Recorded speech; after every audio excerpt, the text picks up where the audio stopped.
And Sturgeon, I detest Tories and all they stand for, a story we'll be picking up on very shortly.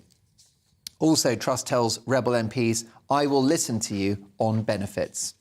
The Guardian now, rebels pile on the PM over benefits as further 450,000 face poverty. And Iran closes schools in bid to curb protests. Financial Times, blow for Putin, Kyiv revels in bridge strike.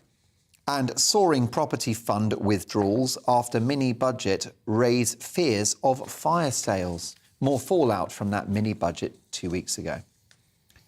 The Times now, Truss turns on the charm. Prime Minister plans policy lunches to win over Tory critics. Proposal for real terms benefits cut set to be abandoned. Bridge blast is an act of terrorism, says Vladimir Putin. The Times there picking up on that story. And the Daily Express, rebels urged to stop plots and show loyalty. Cabinet big guns, Jacob Rees-Mogg and Therese Coffey, led the calls urging colleagues to end the infighting that has marred Liz Truss's first month as leader. Make it quick! Charles wants a short coronation. Weeks after Queen death, fury over Crown Philip slur. Netflix is to show Prince Philip pursuing an affair in the fictionalised account of the royal family. Of course, a massive hit on Netflix. Daily Star next, cost of living crisis, let them heat cake. They've couched it in humorous terms, but it's a very sad story. Cash-strapped Brits are heading to bakeries to keep warm because they haven't got enough dough to heat their homes during the cost of living crisis. And those are your front pages.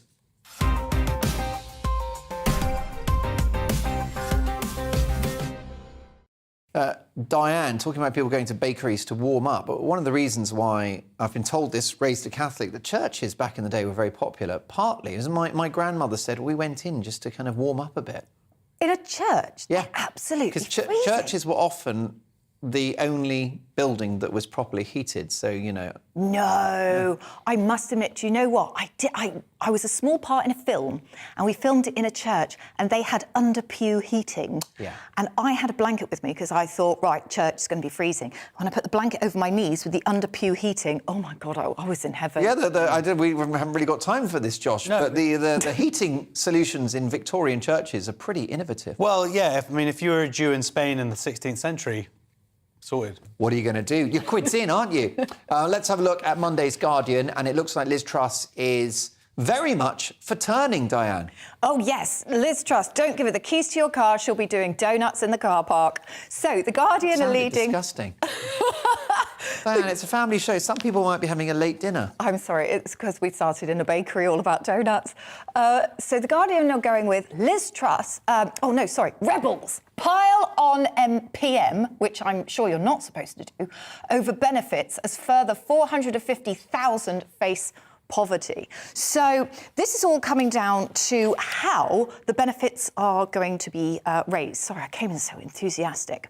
So essentially, there's two ways that you can uprate the benefits. You can uprate them in line with inflation, or you can uprate them in line with earnings. And there is a significant difference between the two. If you do it with the earnings, then it is 5.5%. If you do it with inflation, then it's closer to sort of 9-10%. And obviously, what's going to happen to the benefits has been a big sort of target ever since Liz Truss and Kwasi Kwarteng showered us with their mini-budget of market confusion. So now they are sort of pushing Liz Truss to sort of say that she's going to raise these benefits in line with inflation, which is what I believe her predecessor... Boris I can't remember his name. Bože Jasoni, I believe. Thank you. So, and he/she was a blonde bombshell. In line with Bože... Who, by the way, must be laughing now at all of this. Do you think? Yeah, old Bojo, he sat there with a lovely big glass of claret in his hand, just watching this. Sitting there in the church, trying to keep warm. Yeah, going to the bakery. Right. But, I mean, he must be... I mean, you know, I would hope that he's concerned about the state of the economy, but... I would hope he is not laughing at the predicament of these people. Well, exactly, but he might be a bit laughing into his red wine. But yeah, so this is a big moment politically for Liz Truss. It's another one, isn't it? A potential U-turn. potential U-turn. It sounds like she doesn't have much choice, like with the other time. There's going to be a Rebels here. Only a third of the MPs, Conservative MPs, actually actively chose her at the beginning. They recognise they're obviously concerned for their own future jobs, and this is going to be massively unpopular. And they've sort of gone out, the whips have gone out this weekend, and a bunch of rebels have said, yeah, no, we're not going to do it. And possibly even joining together with Labour to make sure they block. But what is interesting about this is sort of democracy, isn't it? Because you have a group of people that are saying we don't agree with what the leader is doing. So it is technically democracy. Because they're elected officials, MPs, who are blocking this. Yeah. So democracy is essentially working. I mean, it makes Liz Truss look like not a great leader if she has to keep going back on the things she wants to do. But I'm looking forward to the hand. Because when the hand comes out, you know her robot arm? That's one of my favourite things. She's got a robot arm, yeah? Oh, come on. Yeah, she's sort of, when she does this... I thought that was her dancing. And she stays in position. I love that arm. That arm's going to come out when she goes, I never said that I was going to do this. And it's a beautiful sight. In all seriousness... what's going to happen is... Nicely done. Thank you very much. Look, the difference between those two approaches that you said... Are you trained? Yes. There you go. Is savings of $5 billion. And, you know, Liz Truss, she lost that in about a week. Or whatever, I don't know, a minute, a day, an hour. So trying to claw back that sort of $5 billion there. But that difference will make, they're saying, like I say, 450,000 more people into poverty in 2023-24. But here's the interesting thing, 350,000 of those 450,000 would have one of the family members in work. So we're talking about people who are, you know, when people say, oh, they're skivers and what, no, this is people who have jobs. Yeah. That's the difference. And they're going to be going into poverty, and 250,000 people into deep poverty, which is less than 50% of what is the poverty line already. So... Listen, I'm with you on that. That's a red line for me, that anyone that's in work that needs support, that's non-negotiable, or as you say, a member of the family herewith. Briefly, though, Josh... You could tell the bosses to give me a raise, I'd appreciate it. Yeah, I see, you're going to have to raise... Yeah, exactly. Good luck with that. Maybe another Marks & Spencer sandwich at lunchtime. Ooh, too much avocado. Can we extend some sympathy to Liz Truss, who was very clear what she wanted to do if she won the leadership? She's now the Prime Minister, and she's not being allowed to do the things that she said she was going to do. No. Which is have a low-tax economy, she's going to go for growth, and she's going to have small state. But remember, none of that's happening. Well, this is she's been voted in by 150,000, or not 150, but there were 150,000 Conservative members who voted her. She hasn't been voted in by this country as a whole, and and if she is going to go with such a drastic change of thought, this needs to be put to the general population. But doesn't Mark raise an interesting point that isn't this what exactly happened to Barack Obama? Very, very fair point, exactly, because of the mathematics of Congress. And he was something of a lame duck for a long, long time. Yarp. Monday's Telegraph now, and Nadine Dorries is handing out career advice. But sadly not in the form of a rat. You know that if Nadine Dorries is giving you career advice, things ain't going that well. That's not good. I think she's a visionary. I think you underestimate her. OK. I think she's an icon. Yes. I want her to bring out an album. She just takes to do that, did she? OK. So this is essentially... Former Culture Secretary? Yeah, well, I think that's the gist of it. Former is partly probably why she's saying what she's saying, which is that Number 10 urgently needs to start reaching out to the mutinous Tory MPs, a.k.a. give me my job back. A.k.a. I'll be loyal as long as you If you're putting a cabinet together, do you include the people you don't agree with and don't like? That's the dilemma. You know, keep your enemies close, friends close, enemies close. I don't have either. I've just got enemies, so I'm happy. But yeah, she basically... Should she have done that? Was it a poorly assembled cabinet? It wasn't clever, because when Liz Truss got into Number 10, she kicked Sunak and all his supporters and Gove out to the benches, and now that's what they're doing. Gove is doing what he does. And causing trouble. Plotting away, which is... And dancing at night. He's a great dancer. In Aberdeen. And now that's a man with rhythm. That's a person with rhythm. Right. So, well, he's got soul, hasn't he? Nadine Dorries says, look, let's stop fighting, let's all get back together and whatnot, but it's too late. Yeah. The jobs have been given out. Well, it seems like it. Let's have a look north of the border now. Monday's Mirror. And is Nicola Sturgeon really the kingmaker that she thinks she is, Diane? I'm not sure about that, to be honest with you. So this is, the Mirror has led us with an opinion, Nicola Sturgeon's opinion. And in her opinion, Nicola Sturgeon says she'd rather see Labour in number 10 than the Tories she, quote, detests, end quote. So obviously there's the SNP conference, which I don't know if it's still going on, but Started today. Really? Oh, it's been in the news for a while, so I just assumed it had been going on for longer. So it's happening in Aberdeen. So she's rallying the Which troops. is in Scotland. Thanks. And it's a very beautiful city, the Granite City. Sorry. I have never been to Aberdeen. I've been to Edinburgh and Glasgow, that's about it. Great architecture, some fabulous pubs. Sorry, I didn't mean to interrupt you. I just wanted to, if there are any audience members out Big there who didn't know where Aberdeen was, industry. I wanted to help. Oil industry, property prices are very high Sorry, there. I apologise for interrupting That's all right. So what's Any more fun facts interesting- about Aberdeen? But no, it's a great city. Aberdeenshire's lovely landscapes. Do they have good local bakeries? 100%. I bet. They do. Very warm Well, churches. Let me tell you what they do. They do square sausages up there, Oh, yeah. which I think is a stroke of genius. Give them their independence. I mean, that's Come on, enough, this isn't it? This is, what are we talking about? Sausages and square? I'm utterly offended in so many ways. Also, they do another thing, and we really haven't got time for this, but they do, and I can't remember what it's Well, I'm called. glad you're making time for it. But they do these sort of burnt loaves. What? And they're deliberately burnt. Oh. Right, so they're crusty rolls and also these kind of lovely farmhouse loaves. And they kind of fire them, they're sort of fired very hot in the oven so that they're almost black at the I top. thought you were going to say they fire them at the neighbours. No, people pay to have burnt bread and it's delicious. It's got a lovely flavour to it. Have you got out all of your Aberdeen facts now? Can we move on? We'll talk about Aberdeen pop stars in a moment. But what's your point about Sturgeon? So, Ms Sturgeon obviously is very, very happy that the SNP, essentially killed the Liberal Democrats, and her party is very big. And obviously, people are sort of now, because Labour's so far ahead in the polls, people are saying, well, if there was a general election, then the SNP and the Labour would unite and make some kind of megalotron that would take over Parliament. But it's interesting that she then also attacked Labour. And she said, yeah, well, I would want a radical alternative to Labour. And it's like, Nicola, I think you're not doing very well there, because she's never going to have the SNP totally in government in the Houses of Parliament. Yes. I think she needs to actually be a little softer on Labour. I'm not sure what she benefits by attacking them as well.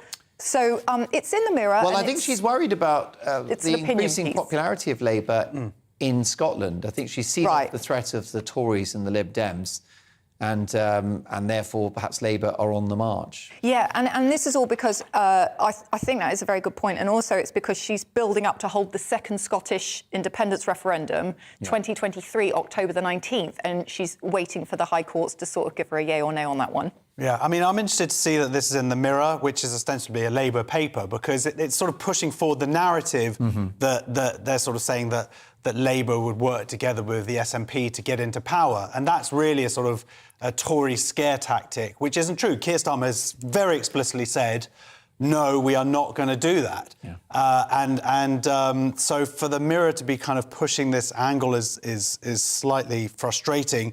Also, what Nicola Sturgeon said, she says, I detest the Tories and everything they stand for. Now, I think that's bad language on her part. You know, you say I disagree with the Tories. It's intemperate, isn't it? Yeah, it's emotive. It's inflammatory. And all of that. All those big... Considering the attacks on politicians, echoes it's not of, great. I mean, it's probably not as bad as the deputy leader of the Labour Party describing Conservatives as scum. No, it's not as bad as that. But the point is, this is not helping things. These are the people that we need to run our country, to compromise, to do so for the greatest good of all. And when they start using language like this, who's that helping? But doesn't it tell us something about the psychology and the approach of Nicola Sturgeon, that actually she's a very populist politician, that she's not reflective, that not everything is in the national interest, that she's very, very strategic. Exactly. She's possibly quite manipulative. I've called her the tartan Trump in the past. Well, that's why I detest the SNP. Yeah. That's good. Don't you think? Well, it's a very clear... Thanks for not picking up on that. Well, that hypocrisy. I thought we'd gloss over that one. It's a very clickbaity statement. That's it. Yeah. And it's not by accident. No. There you go. Turning to Monday's Guardian, and a new low for the Iranian regime, Josh. Yeah, so the Iranian security forces now arresting children in school.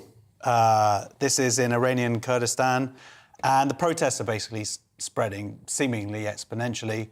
And it's coming very much from a grassroots level. And they've cut the internet, they do these blackouts. Businesses are now complaining because it's cutting their businesses 40 to 60% with these constant blackouts. But the fact is it's spreading and the news is getting out there. And they're now saying 185 people have been killed by the regime, 19 of them being children. And these videos are getting out of Iran. And you're seeing the bravery of the people, mostly women, standing up to this regime and supported by some men as well. And I don't know if the genie can be put back in the bottle. I hope not. Are we in the final days of this wretched regime, do you think, Diane? I sincerely hope so. I mean, right now, the video footage came out of a classroom of Iranian schoolgirls removing their headscarves and the teacher sort of screaming at them to put them back on. And I think these are the people that are being targeted.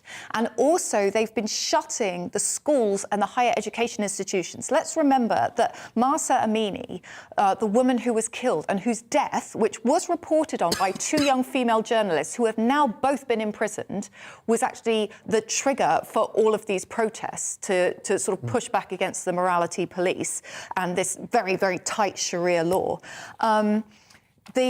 She was going on to university. She wanted to study microbiology. So it's all about sort of women progressing in education at the same time living in this horrendous country where the morality police literally pull you over. I was listening to a journalist who was saying that she was told that because she was wearing sunglasses on her head, like she'd literally put the sunglasses just on her head, she was drawing attention to herself. You know what? I know this is a serious matter. And I applaud the bravery of the women of Iran. But sunglasses on a head, sunglasses on a head, that's a line for me. I'm just saying, morality police or not, there's no excuse for sunglasses on their head. Correct. I don't want to. So people that wear sunglasses just indoors. But also outside of the summer months as well. Low-lying sun glare. No, you do need to have some sunglasses for the low light. I'll accept that, but not the sunglasses on the head. So you're with, so there's one tiny bit of the morality police in Iran where I'm just saying, you've got your vote. Every clock hitting once, isn't that the saying? A broken clock is right twice a day. Yeah. Well, look, there you go. It's all about opinions, isn't it? How about this on the front page of Monday's Telegraph to finish the section? And Vladimir Putin very much calling the kettle black, Diane. Oh, my gosh. So the title of this article from The Telegraph is Vladimir Putin. Crimea bridge explosion was, quote, terrorist act, end quote, by Ukrainian secret service. No, sir. You see, when you attack civilians and you attack civilian infrastructure, like you bomb their power plants, you bomb their water, you attack their apartment blocks, that is a terrorist act. When you attack civilians, Putin, that is a terrorist act. Targeting a strategically important thing like a bridge, like at a point where nobody else is around, where you're trying to literally minimize the collateral damage and you're trying to cut off your enemy's supply route, that's a strategic war move.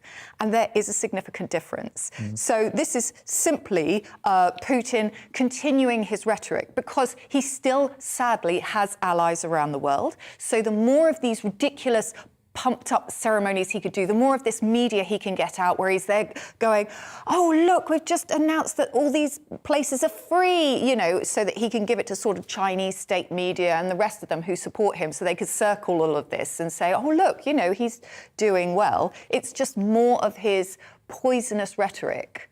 That's all it is. But he is the one committing terrorist acts.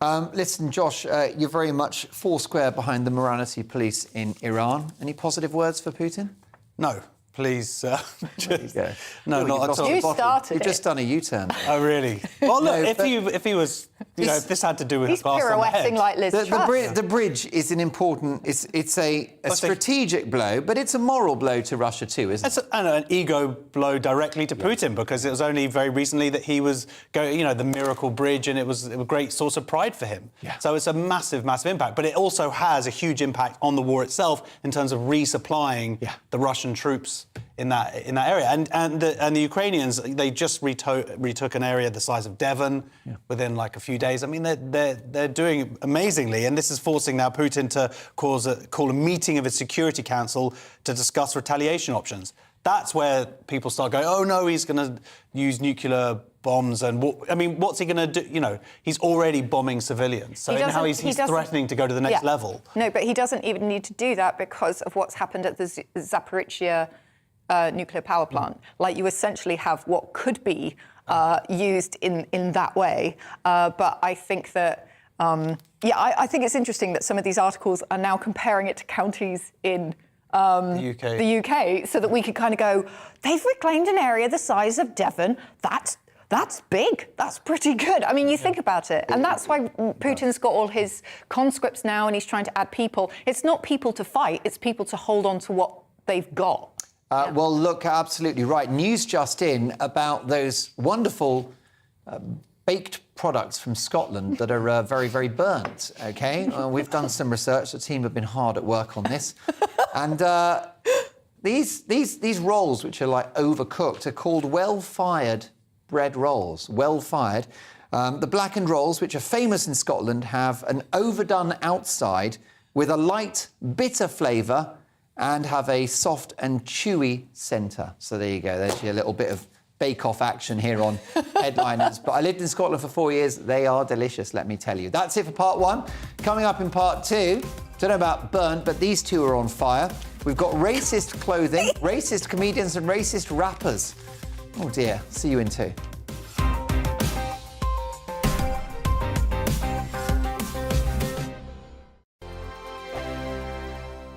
Weekday afternoons on GB News, we've got the whole of the UK covered. From 12 to 3, it's GB News Day with me, Mark Longhurst. And me, Gloria Di Piero. You'll get the very latest on everything that's been going on across our great nation. And from 3 till 6, watch out for GB News Live with me, Patrick Christys. I'm not here to mess around. With all the biggest topics and guests, you will always be up to date. GB News Day and GB News Live from 12 p.m. Only on GB News. The People's Channel, Britain's news channel.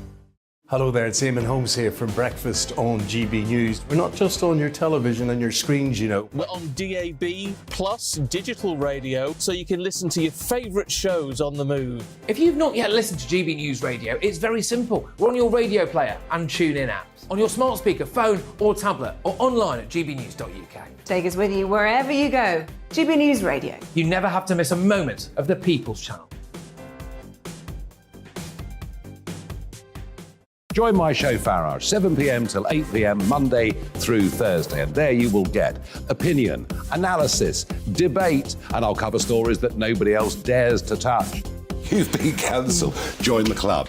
Oh my goodness, brilliant. And then for the last 15 minutes, talking pints. We're over a drink. We have a civilised conversation with someone. We very often disagree, but we do it in a grown-up way. Come and join me on Farage. Hello, I'm Simon Evans. Join me on GB News for Headliners at 11 p.m, where I'll be joined by two of the country's top comedians as we take a look at tomorrow's newspapers tonight. If it's a big story, we'll be covering it, I guarantee, but we'll also have some fun along the way. That's GB News Headliners at 11 p.m. We won't put you to sleep, unlike some of the other paper review shows out there. So join us, 11 p.m, 7 nights a week.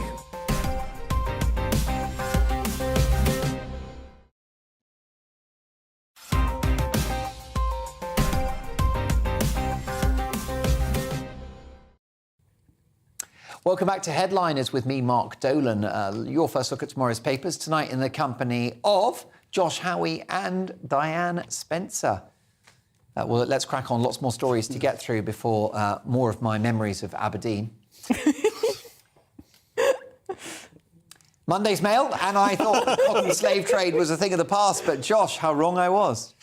Yes, so this is survivor of China's forced labour camps is launching a legal bid to stop British shops selling the clothes made from cotton harvested by the Uyghur slaves. This is Urbakit Otabay, who is bringing the case. He was detained for almost 2 years by the Chinese authorities. Yeah. And lawyers are claiming that brands that include Gap UK, Moss Bros, is it Moss Bros? Yeah, Moss Bros, yeah. Levi Strauss and Sports Direct may inadvertently be using by stocking some of those garments. Now, the companies deny this, but the thing is what the Chinese are doing is taking that cotton and then sending it to places like Vietnam, where the clothing is made. But 80% of all Chinese cotton comes from that region, the Xinjiang region, and so most likely was harvested, made by the 2 million Uyghur Muslims and other ethnic minorities who are locked up there. This is modern slavery. It's essentially concentration camps. Yeah. It's occasionally the Uyghurs get a bit of press or awareness, and then they sort of. I mean, it's just amazing that it's going on still, and then it just kind of goes back to the bottom of the news again, and yet nothing seems to be ever done about it. An absolute travesty happening, in the current day, a tragedy for those involved, and a reminder of what a regime we're dealing with in China. People criticise America all the time, but be careful what you wish for. Do you want China to be the biggest economic and political and defence superpower in the world? Me, not so much. Now, let's have a look at Monday's Independent. And, some rather important issues being discussed in the world of comedy, Diane. Yes, so The Independent have got an article and the headline is Craig David questions Keith Lemon star's apology for racist Beau Selector portrayal. So Lee Francis, who plays Keith Lemon, and he used to have a series called Beau Selector, would dress up as different celebrities, and he would do blackface, where he would wear sort of a very highly stylised prosthetic rubber mask, and he would impersonate pop stars. And ridiculous caricature versions. Oh, horrendously like... Not like sort of Rory Bremner. No. Sort of photographic copycat. No. But a sort of silly, ridiculous version of that. Oh, yeah, completely wrong accent and everything, and he would just sort of go around with completely the wrong accent, pretending to be somebody. And inexplicably glasses that made his eyes really massive. Yes. It was a surreal creation, wasn't it? It was like a living, spitting image sort of person. And he has apologised for his comedy, saying that that he didn't realise that he was doing anything wrong. And he said, I'm sorry for any upset I caused. I guess we're all on a learning journey. Now, one of the people he apologised to was Craig David, the pop star. Yeah. And the issue that Craig David has is that he said he feels that his apology was not genuine. Is what this article is saying. He's saying, look, I think that you apologised on the back foot. He hasn't... When he did an impression of me, people treated me differently in the street. People were yelling at me. It was like being bullied. And since his apology, he's never actually reached out to, as far as Craig David is aware, any of the people that he's impersonated to say, hey, are you okay? I'm sorry if what I did caused you some problems in your life. And that's what this article is about. Sort of Craig David is saying that Keith Lemon is still treating everything like Lee Francis is still treating everything like a joke. And he's not happy with that. Well, yeah, I mean, it's a very, very complex issue, this, isn't it? I mean, I know Lee Francis very well. We worked together on a show called Show Me the Funny on E4, which is when these characters first appeared. That was before he got his own series, Beau Selector. And the way that I sort of perceive these characters is that it wasn't really, as I said, an impression of any given celebrity. It was just sort of a bizarre and surreal caricature. So far from lifelike that you couldn't say it was a proper depiction of Craig David or Mel B. But perhaps it's problematic. I don't know. Well, obviously had an impact. What's interesting is this apology has come up before, but I think this is the first time that Craig David has accused it of being racist, which is interesting because, like 5 years ago, when this stuff was talked, he talked about being the bullied and how affected he was when he sort of said it really damaged his career. Yeah, damaged his career, but he never specifically said racist. And I guess technically, it was a form of blackface. But then it was also had as much to do with something like Spitting Image, which would have a more recognisable thing. But then you can also say Lee Francis, he had Trisha Goddard, Michael Jackson, Mel B, were people that he... It's curious that they were all black figures that he went for, isn't it? Well, those people were, yeah. I'm sure there were others as well, but those seem to be the ones that stick in... I've not found any so far. Yeah, so I'm very much against, like, cancel culture as such. I'm willing to make an exception when it comes to Lee Francis. There you go. Oh, dear. Harsh indeed. But I guess this will blow over, and what it is changing times, isn't it? And comedians have to be mindful now of the arena in which they operate. What's unfortunate, though, Diane, is the idea that what you did in the past, which might have been previously acceptable, gets backdated into being offensive. So you can't really win when that happens, can you? If you do stuff that people find perfectly acceptable now, and in 10 years' time, it'll get you sacked. I'm still trying to work out how to do the perfectly acceptable now. I'm sure I'll sort of clue into it at some point. Please never do. Don't change a thing. We love you just as problematic as you are. Monday's Daily Mail. And Josh, are you going to throw away your Kanye West albums? Yeah, well, Kanye West actually is someone I genuinely listen to quite a lot, and it is... it's a bit scary. So... he put out a tweet, I think last night in America, it was this morning in the UK. Kanye threatens to go to war with the Jewish people. I'm Jewish, if I've ever mentioned that. And this didn't happen 20 years ago. This happened now, and this isn't like used in some like comedy context or anything like that. This is just direct hate and anti-Semitism and racism coming from a person. He says that he claims he can't be anti-Semitic because black people are actually Jewish also. This buys into this, there's this thing called the Black Hebrew Israelites, who last year they believe that they're the true Jews, and in upstate New York they actually went into a Jewish supermarket and shot to death some Orthodox Jews. Attacks against Orthodox Jews in New York have just been ever-increasing. Videos come out every day of Jews being attacked in the street.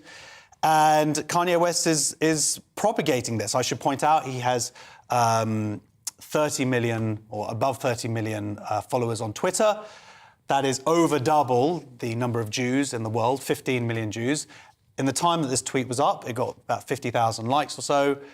And that bleeds into real life. How many of those people who click like on that are actually going to go out and attack someone simply for being Jewish?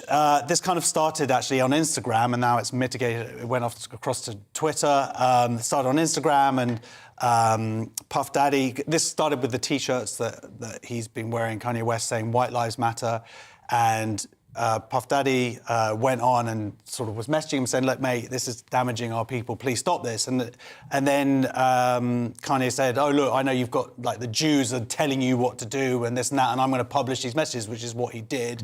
Then he got kicked off Instagram. So then now he's seeing it as a war from Zuckerberg, who is Jewish. And as a Jew, it's like, you're kind of damned if you do, damned if you don't. If you don't stand up to the racism against you, it's like, which way, that, you know, but if you do and then something happens and suddenly that means that you're controlling the world and cancel culture or whatever, Jews just want to be left alone. There's very few of us. And, I mean, I've spent the weekend dealing with a bunch of far-left cranks attacking me because I dared challenge this stupid documentary put out by Al Jazeera, and it's just like, it just wears you down. Yeah. It's just you're getting it, like, every angle. And...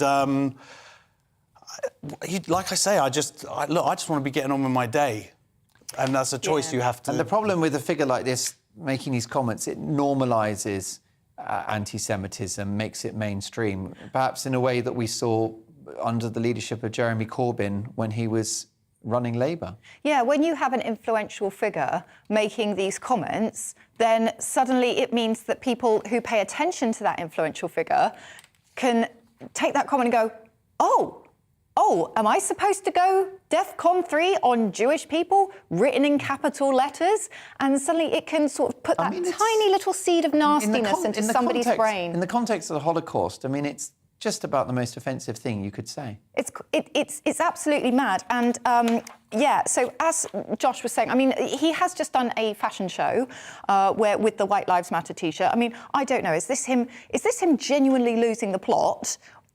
because he hasn't had a firm grasp of the plot for many, many years, just talked to Taylor Swift. And then he sort of brought out this T-shirt. He released the DMs between him and his mate, which is generally a sign that you're massively unstable. He got suspended off Insta, and then he decided to go, oh yeah, Insta, you booted me off, and now I'm going on Twitter to continue my rampage against the Jewish people, which is just nuts. I just want to say that, like, whether he suffers from mental health issues or not, this is hatred. Yes. And people, I don't want mental health issues to be used as any kind of excuse for this. And where are the people in America standing up to this? It's not trending online.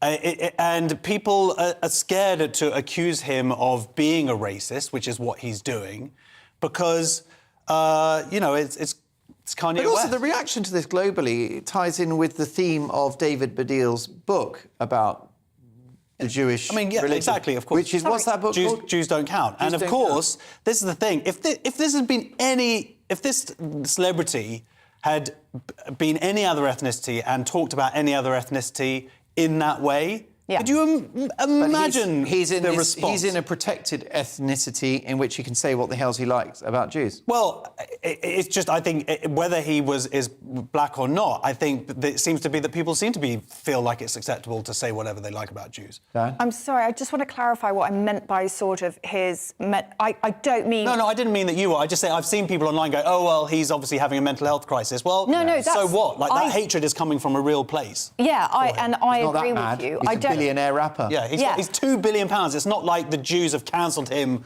Well, you know, he's done well enough to get £2 billion. No, what I meant was he's always been a narcissist. He's always believed that he is the centre of the universe. He's always... Those aren't... I'm fine with that. And that's what I mean, that kind of... Aren't we all OK with the narcissist element? Morality police and now narcissism. The narcissism I give a pass for. There you go. Well, look, a challenging conversation. That's what this show's all about. But we've got some fun along the way because in the final section of the show, well, Josh is going to strip, first of all. That's the first thing. But that's just for me. That's at midnight. We've got Liverpool landlords cashing in, what to put in your supermarket basket, and good news for those in a throuple. What's that? Find out in 2.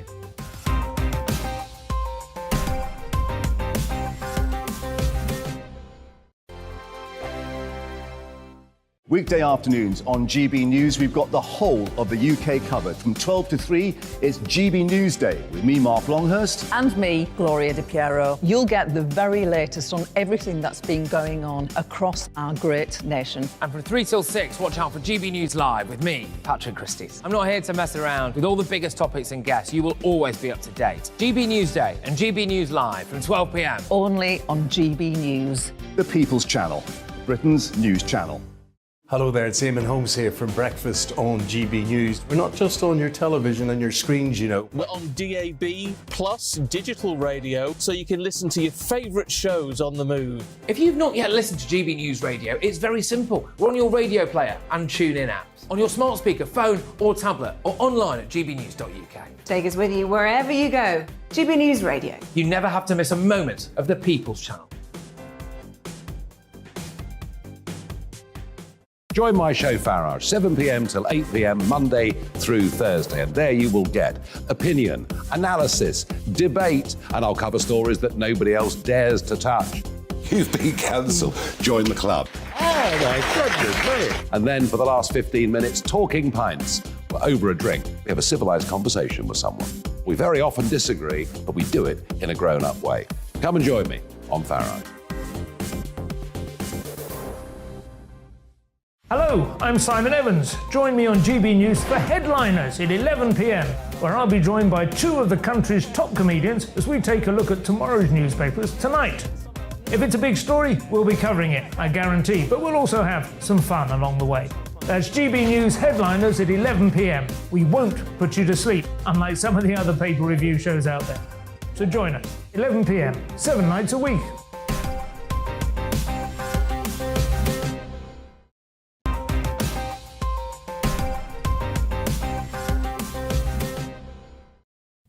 I'm Mark Dolan, and this is Headliners, your first look at tomorrow's papers. Tonight, in the company of 2 brilliant comedians, Josh Howie and Diane Spencer. Back with the Daily Mail, and for those of you going to Liverpool, I'm sorry, but you might want to check your accommodation bookings, Diane. So, fury, says the Mail, as Airbnb hosts cancel bookings in Liverpool during Eurovision Song Contest. What? And relist with huge price hikes as hotels in cities sell out with rooms going for up to £2,000 a night after the city won the bid to host the Eurovision Song Competition. So, yes, this is absolutely appalling behaviour, in my opinion, because not only are Airbnb people doing it, but hotels are doing it. They're not giving people the genuine reason. They're saying, oh, I'm so sorry, it was a diary error. They're cancelling bookings that people have made, whether it's for weddings or anything else, and then they are relisting them at a massive price increase. 10%, I mean, like 204%. 1,000%. Well, whatever. I think Faye's got some tweets for us, so let's have a look at what people have been saying on Twitter. The price of an Airbnb in Liverpool during Eurovision versus any other time of the year. So on the left-hand side, you'll see the inflated 400% or... and then on the right-hand side, the original price. Appalling. Well, I recommend make on the right-hand side is how much it costs to buy a house. Oh, look. Yeah, look at that. Exactly Booked the same and paid face. for Airbnb in Liverpool for Eurovision for the weekend, 12 hours later, and the booking's been cancelled and relisted 204% higher. I would highly recommend that if you're going to go to the Eurovision Song Competition, which is some people genuinely have to go because, for example, they're singers, they're event crew, they are media people. If you're going to go, then Graham Norton's got to go. He's got to live somewhere. Find a nice little B&B on the outskirts. Make somebody's day. Go find a hotel on the outskirts. Get a train or a bus in. Or go to Manchester. Go it's to only Manchester. an hour away. Stay anywhere else. Now you're talking. They're going to do that. Yeah. There you go. Well said, you greedy rascal. But there are probably spaces at the Adelphi Hotel still. If you've ever been to Liverpool, then you'll know that particular You'll know why. I stayed there a few weeks ago. It was... You know, let's just say that any Ukrainians visiting will find it pretty rough. Straight back to Kyiv. Yeah. Get me out of here. Safer there. Sticking with the Mail, and bad news, Josh, seems like your 10 pints a day might be a little too much for your health. Yes, drinking just 3 alcoholic beverages a week is bad for your health. 3 a week? 3 a week, that's what they're saying. Even 3 a week, which a pint and a half of beer is pretty much the limit, or 2 small glasses of wine, which we just down that in the break. So, I mean, the idea to make that last a week is insane. Not happening. So, and it always keeps on going down, doesn't it? Like, first of all, they said it's 26 glasses, then it was 17, 10. Now, the latest UK advice is 6 glasses of wine a week. But this is what it's saying is 2 small glasses. This is coming from the Canadian Centre on Substance Use and Addiction. And people are also saying that this is ridiculous. Dr. Richard Harding, he put out a thing saying, actually, some of the evidence shows that little bits of alcohol can have a positive impact on your health. He slurred. And alcohol is in most medication. People don't realise that. Cough mixture and lots of other things. It contains alcohol. You look at the ingredients. Alcohol is one of the main ingredients. Daddy, why have you got a cold all year? But then but the World Health Organization, Federation, accused of seriously misrepresenting evidence when they said that drinking even small amounts is bad for the heart. Now, another person, Mr. Snowden, is saying that such reports are part of a concerted effort by anti-alcohol academics to reduce the drinking guidelines, essentially to nothing. No, so I've never heard of this particular conspiracy theory before. I would have thought that the powers that be would want us to drink more to keep us sort of docile and not focusing on our rights being taken away. The idea that they actually want us sober, that doesn't make sense to me as a conspiracy theory. What do you think? Well, Christopher Snowden was part of the Institute of Economic Affairs, and potentially also, though, alcohol can cause you to be brave. It can cause you to do things that you wouldn't normally do. Stand up to the system. Yeah, so following your theory, also people tend to, you know, when you have like football riots or something like that, sorry to pick such a horrid example, but then you end up with people getting very, very drunk and then smashing places up. So maybe it's like a total government control type thing. Yeah, it could be, couldn't it? Well, look, talking about control, let's talk about mental anxiety and Sunday scaries. What are they, Diane? OK, so The Guardian has said Sunday scaries 2/3 of Britons suffer anxiety before return to work. So apparently 74% of those aged 18 to 24 are experiencing heightened anticipatory anxiety before they go into work. So it's about 5 p.m. laziness, right? Okay, I have to go in again? Yes. So they sort of sit there 5 p.m. and suddenly your brain just activates and you're like, oh, I've got all these to-do lists I need to do. I like your activate face there. Thank you. And I've got all these to-do lists. Oh, no, I have to go into work. Oh, the trains. What about the tube strikes? And you suddenly get this anxiety. And what it's basically saying is I would say there's a lot of things out there. We are very lucky to have the internet. And I would say, if something like this bothers you, look up some coping mechanisms, because do you know what?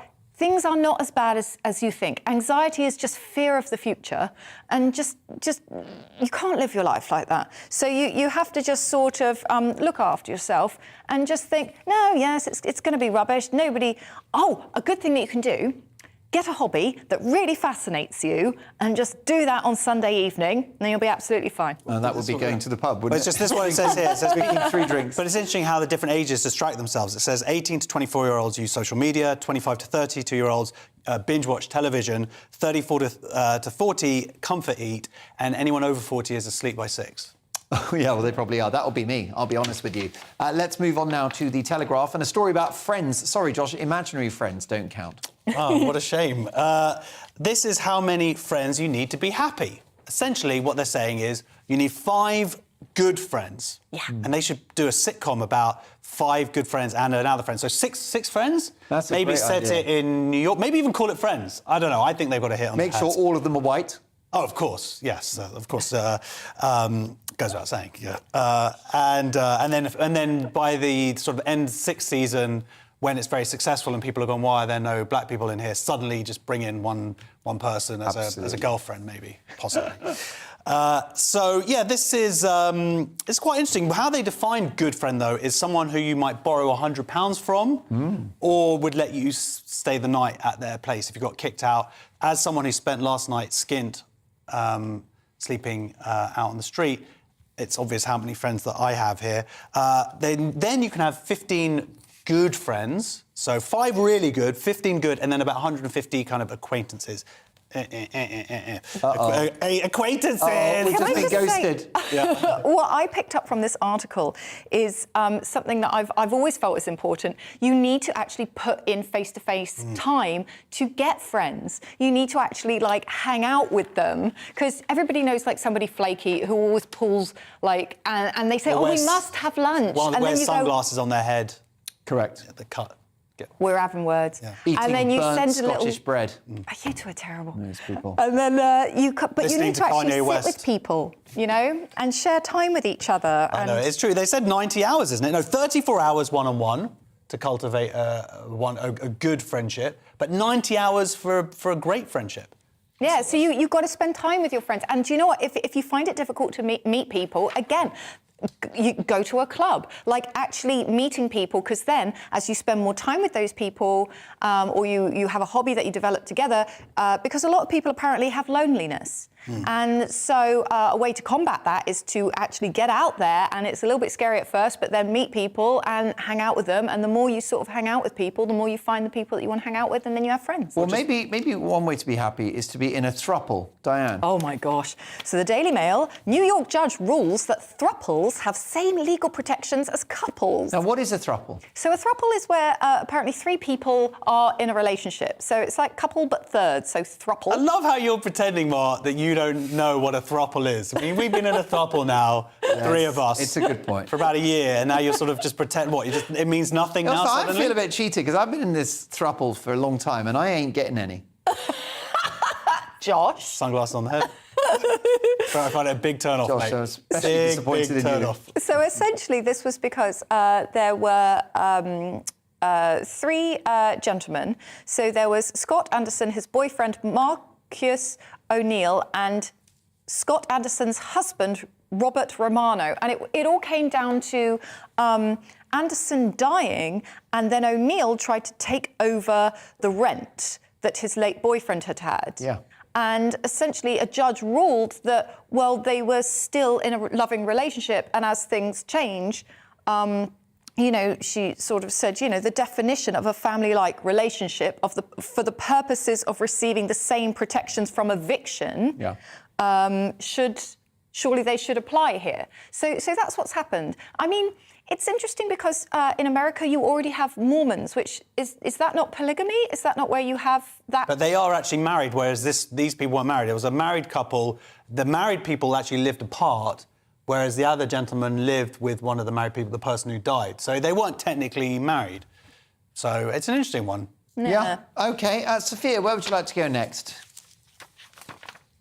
This is OK, let's have a look at Monday's Guardian now, and another solution for our energy needs. Diane. Oh, my gosh, this is wondrous. So they're convening in Paris. So the priorities for the European Space Agency, The Guardian have gone with the headline, "Beam me down. Can solar power from space help solve our energy needs?" So they're thinking of creating these huge solar panels which are going to orbit our planet, and they're going to collect all the energy from the sun and literally beam it down onto the planet, because we've already sent down signals through wireless, through images, and they can beam down the energy. Now, what's great about this is that you could beam it anywhere in the world. Any country that has a receptor, you could beam down the solar energy into their country. For example, Florida, that's just been hit by all of these, the Hurricane Ian, if they had a receptor, you could quickly beam down and give them like this power block. It's a little bit sexual, all your hand movements. I got to all have the energy, but there is an issue. Family show, Diane. But there's this beaming down. There's a receptor. I don't know what. Oh, what's sorry. But there is a slight issue because obviously we currently have 128 million pieces of space junk orbiting around our planet. So although this is a fabulous idea, because solar power is not necessarily that great at the moment, because we have the atmosphere that gets in the way, and we have clouds that get in the way, and you know, in space you get rid of all of that. This is a great idea, but it's just putting more junk into space. So it's a great idea, and also it's just interesting. Plus, is it going to be like a magnifying glass where you shine a light and you get a beam? Yeah, because then that could be used in a bad way, because they are calling laser weapons now focused energy weapons.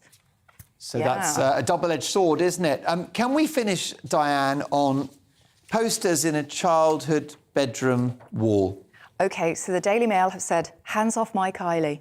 4 in 10 adults ban parents from taking down faded posters of their childhood heroes. 38% of homes still have the old flaky Bruce Lee picture. Do you have one of those, Josh? I have one in my new home. I just took it off and put it up in my new home. I take my posters with me. Do you? I try to replicate my childhood. What posters do you have? I had Star Trek. Is that right? Yeah, Star Trek. Who's your favourite Star Trek character? Oh, probably Picard, because he's bald. Really? Yeah, well, who, what? Do you know what? That is a good point. I like Beverly Crusher, but she's a redhead. Oh, my gosh, we are such simple Who's Beverly Crusher? She's the doctor. Oh, I see. Yeah, she's brilliant. This is in the updated version. So I'm old school. I'm all about William Shatner. Wow. Yeah, and Mr. Spot. Well, who do you have on your wall? Were you allowed posters in your Mormon? I'm obsessed with Elton John. Are you? Really? I see, you've got the same haircut. You've got the same thing going on in front Came over. Is it a comb over? I thought it was a wig. No, it's all my own. But yeah, no, I think that's why I turned out so badly, because you know, that's what was on my wall, Elton John. Well, I just listened to his audiobook and it was brilliant. There you go. Well, high recommendation. Let me tell you, these two are recommended. Josh Howie and Diane Spencer, they're back soon. Thank you guys for a brilliant show. Thanks, crew, for a great time, and you for your company. I'm back on Tuesday for Dan Wootton tonight, and Headliners is back tomorrow at 11. See you soon.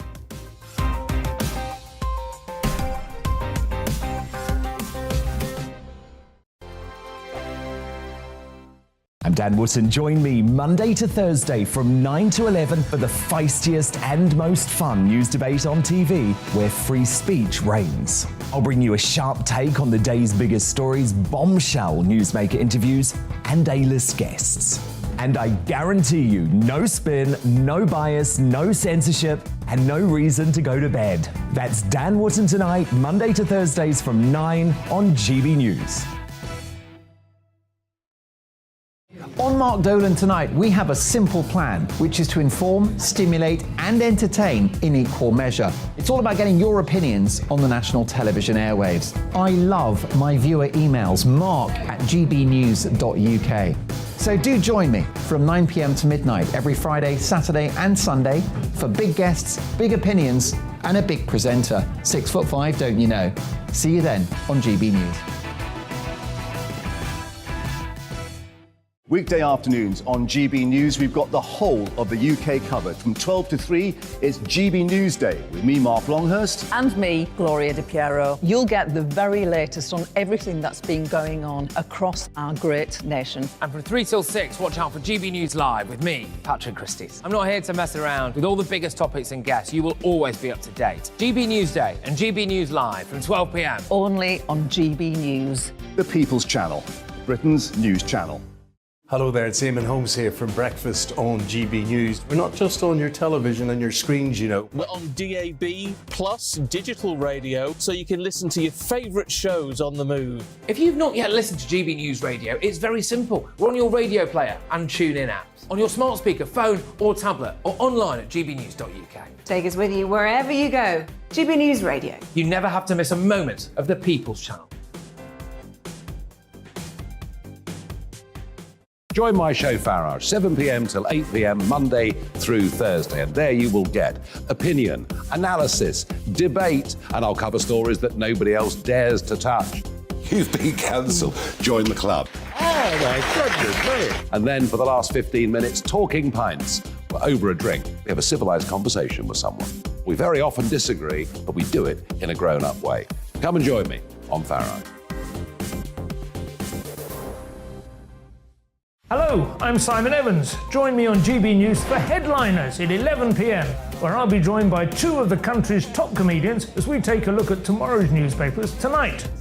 If it's a big story, we'll be covering it, I guarantee, but we'll also have some fun along the way. That's GB News Headliners at 11 p.m. We won't put you to sleep, unlike some of the other paper review shows out there. So join us, 11 p.m, 7 nights a week.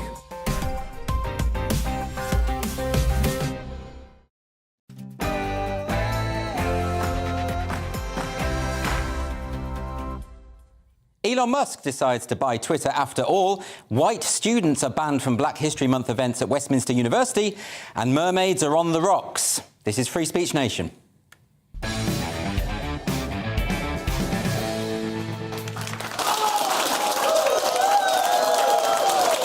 Welcome to Free Speech Nation. Every now and then, viewers of this show get in touch to give feedback. Sometimes they take umbrage at an opinion I've expressed. Sometimes they make suggestions for future guests. Sometimes they just want to praise my exquisite taste in ties. OK, I made that up.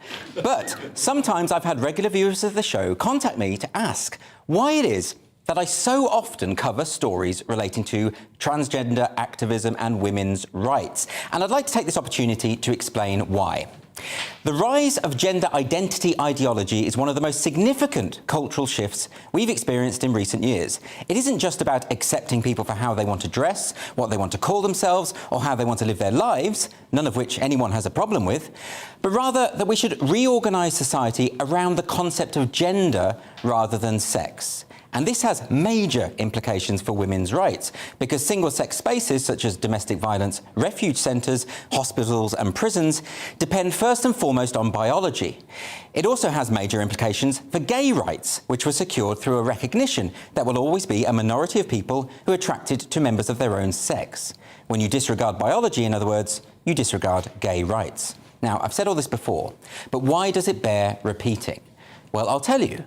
It's because GB News is the only news channel that does so. And this isn't meant to sound triumphalist, it's just a fact. And so I feel it's important to return to this issue on a regular basis, because that media silence most definitely needs to be broken. There have been serious consequences to this negligence in the media. If you ask the average person what they think about the prospect of male rapists identifying as women and then being transferred to female prisons, they mostly won't know what you're talking about. They probably won't believe it has ever happened, but it has. And in a few cases, those prisoners have gone on to commit further sexual assaults. And consider the implications for the sporting world. For a long time, a small group of courageous athletes, people such as Martina Navratilova, Mara Yamauchi and Sharon Davis, have been trying to draw attention to the problem of biological males in women's sports. And they were ignored by the media and called bigots by activists. Kathleen Stock wrote a brilliant book about how women's rights depend upon a recognition of biological sex differences. But it was only when activists hounded her out of her job at the University of Sussex that it made the news. Helen Joyce wrote a best-selling book about this issue, and when I interviewed her on this programme at the time of its publication, she said to me that no other news channel had invited her on to speak. Why not? Well, the truth is that most media outlets have been captured by the new quasi-religion of gender identity, and they have been unwilling to platform voices who might question this belief system. It's like the world of news media has suddenly been taken over by fanatical priests, and all of a sudden, we don't hear from the atheists anymore. And this is largely down to the influence of Stonewall, a charity that used to support gay people rather than demonise them as sexual racists, as its CEO now does. And Stonewall has a policy of no debate. Well, they may as well call it no heresy. And so it's hardly surprising that we should get radio silence from those media outlets that are under its thumb. And although GB News is a relatively new channel, a small fish in a big pond, I can at least say that we've done our utmost to draw attention to these issues and offer a platform for those people who are speaking out. And this week, we are seeing that this silence, this journalistic negligence, this failure to enable a public discussion has had some serious repercussions.